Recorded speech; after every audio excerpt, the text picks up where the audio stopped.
The beginning of a dream. Sarah had always dreamed of speaking English fluently.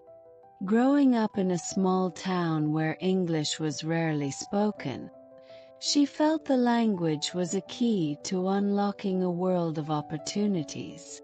She imagined traveling to new places, reading her favorite books in their original language, and connecting with people from all over the world.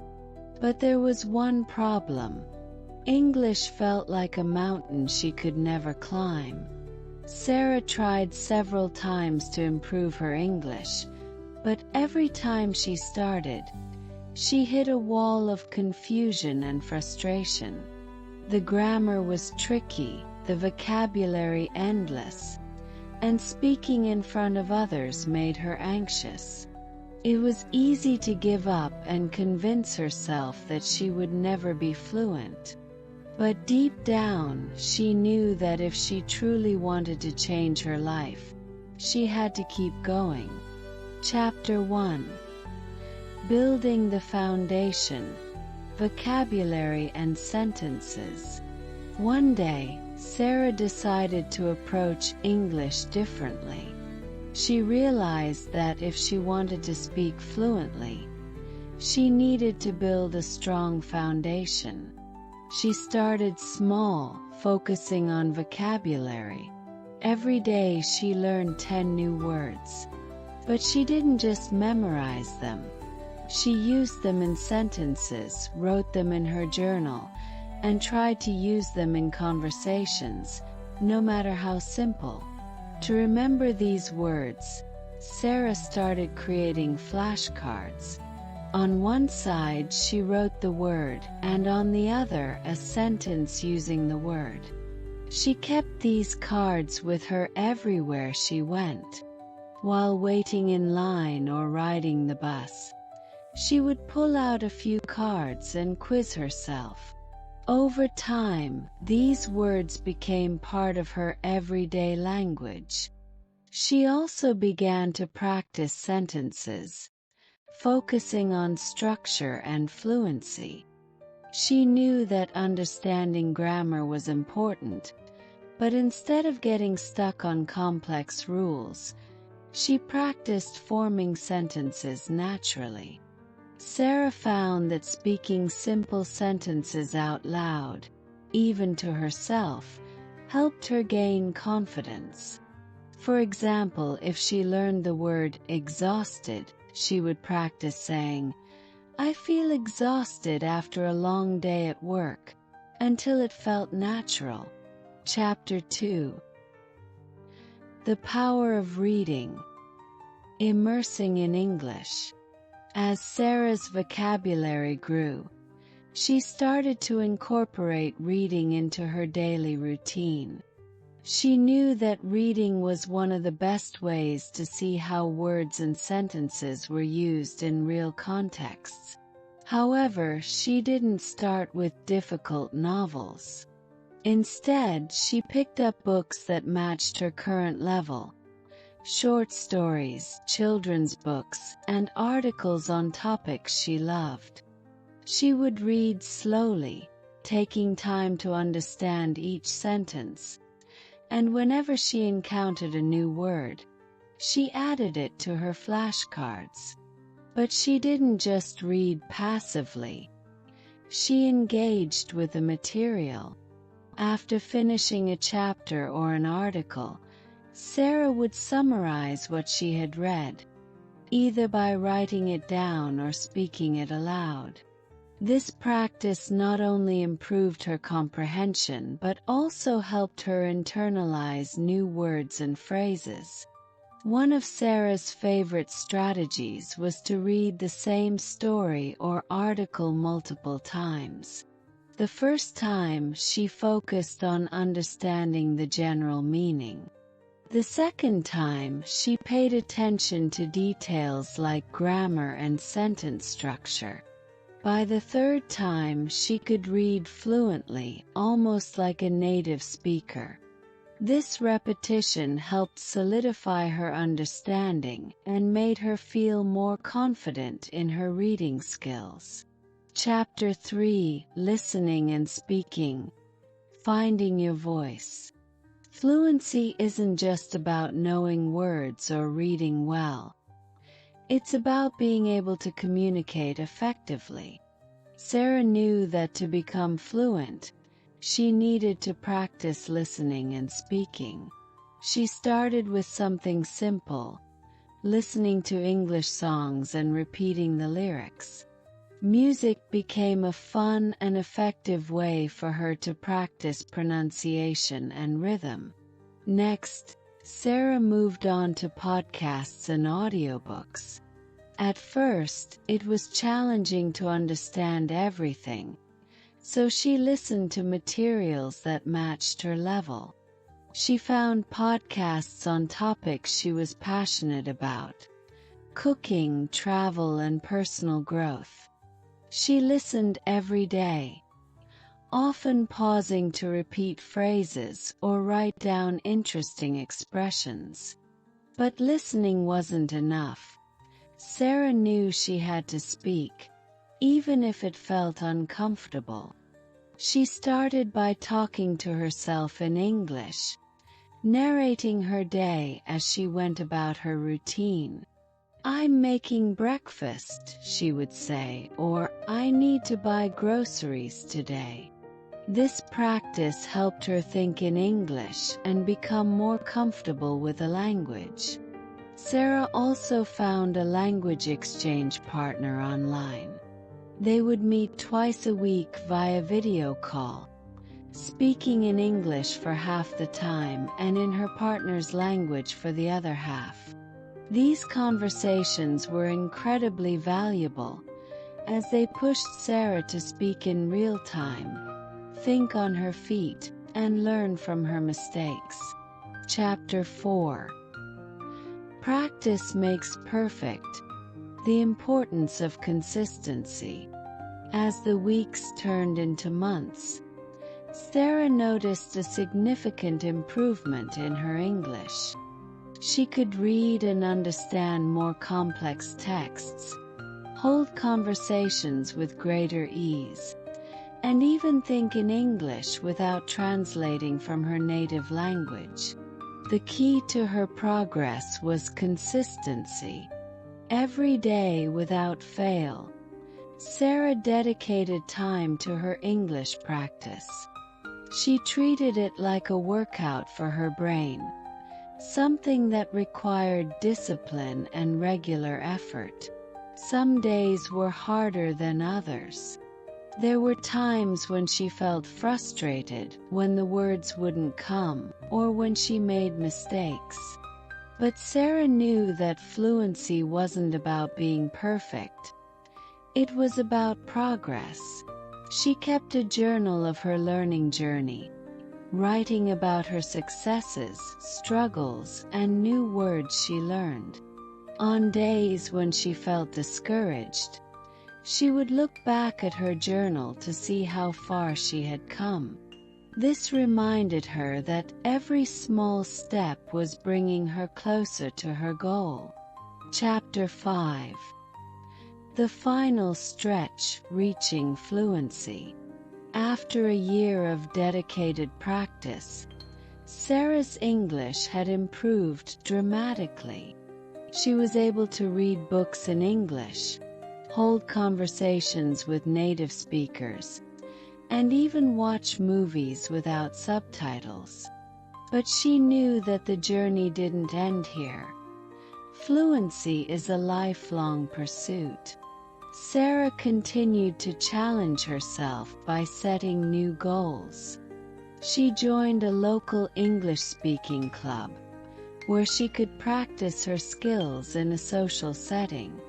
She also started writing short stories in English, using her creativity to express herself in a new language. These new challenges kept her motivated and pushed her to keep improving. Conclusion: The power of persistence. Sarah's journey to fluency wasn't easy. There were times when she wanted to give up, when the obstacles seemed too big and the progress too slow. But she learned that the key to fluency wasn't talent or luck. It was persistence. By consistently practicing vocabulary, reading, listening, and speaking, Sarah turned her dream of speaking English fluently into a reality. Her story is a testament to the power of not giving up. No matter how difficult it may seem, every effort you make brings you closer to your goal. Remember that fluency is not about perfection. It's about progress. Keep going, stay motivated, and believe in yourself. Just like Sarah, you can achieve fluency in English. One step at a time. Vocabulary list. 1. Foundation, the basic level of something. Example: a strong foundation in English is essential for fluency. 2. Fluency, the ability to speak or write a language easily and accurately. Example: Sarah's fluency in English improved after months of practice.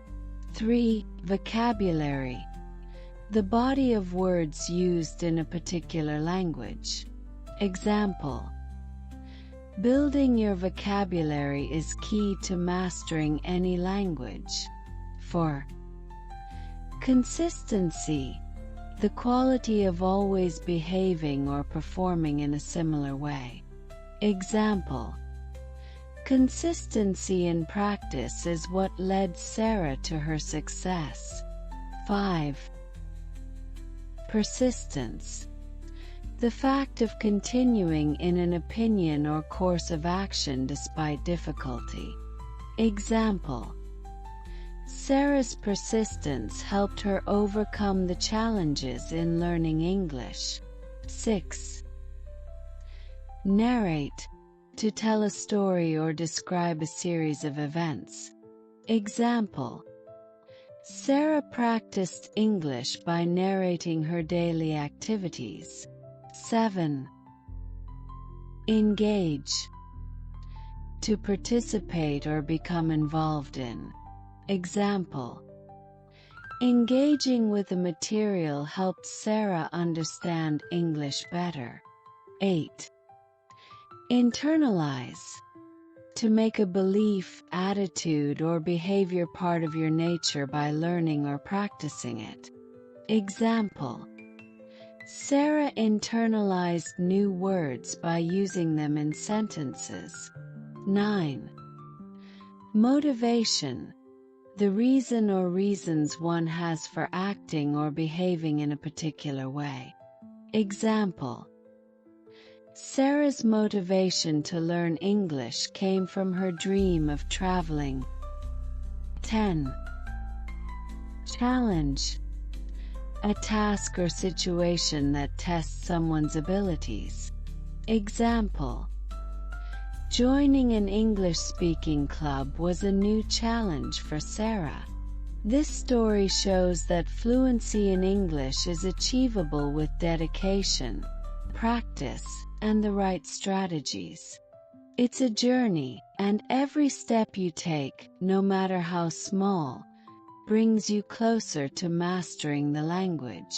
Chapter 1. Setting a clear path. Understanding your why. Before Sarah even picked up a grammar book or started memorizing vocabulary, she sat down to reflect on her reasons for wanting to learn English. She realized that understanding her motivation was crucial. Was it for travel, career advancement, or connecting with a global community? For Sarah, it was a mix of all these reasons, but most importantly, she wanted the freedom to explore the world, not just physically but intellectually. She wanted to understand movies without subtitles, read books in their original form, and hold meaningful conversations with people from different backgrounds. By understanding her deep-seated motivations, Sarah set clear goals. She didn't just say, "I want to be fluent in English." Instead, she broke it down.